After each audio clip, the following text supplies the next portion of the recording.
Malaking kaluwagan kapag binipikapan mo yung mga online seller kasi hindi na nila bibit-bit yung item nila papunta sa shop mo para mag-drop. Siyempre mga busy yan. Busy ng kakabalot, kaka-prepare, running errands, yan.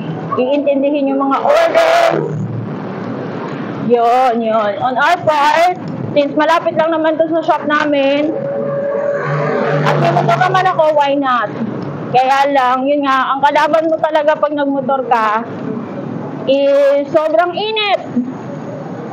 Maalikabok. Bilad ka sa araw. Tapos kung maulan naman, may sabaw yung gamit mo. Sabaw talaga. Anyway, ina-enjoy ko yung moment. Nakakagala ako, kunyari gala na to. Nakakaburyong kasi yung sa bahay eh. Puro malinis ng bahay, ligpit-ligpit, wala ka namang sweldo. At the end of the day, magugutom ka din. Tapos wala kang pambili, di mag-racket ka na lang. Para may pambili ka ng gusto mong bilhin.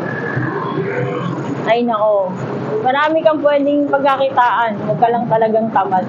Yan. Binigyan ka ni Lord ng kalakasan, ng kakayanan, ng talent.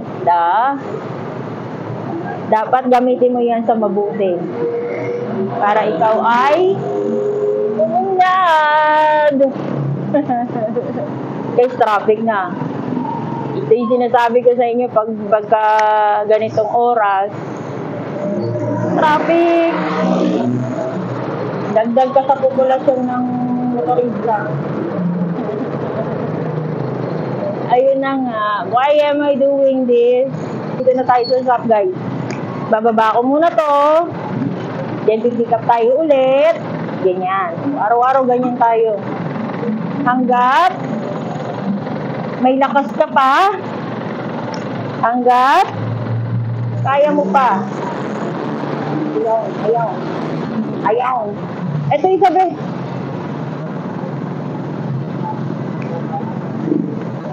Ikot ako sa pangalawa. Bea. Ayun. Baba. Ikot ka ulit. Enjoy the moment, guys. Super enjoy the moment.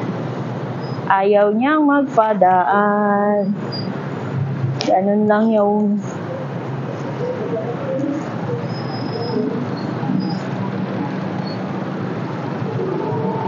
So, yan. Basta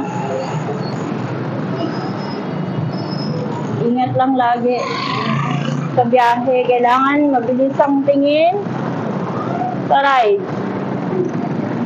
Ayan. O, see, malapit lang to sa atin. Ikapin mo na. Why not? Sayang din. Ayun, o. May nag-aantay na aso sa kanto. Biglang tawid ng pusa. Anak ng patis yan. Uy! Sabi nga sa animals please break for us. Break. Sabihin magmarahan ka para sa amin. Oo.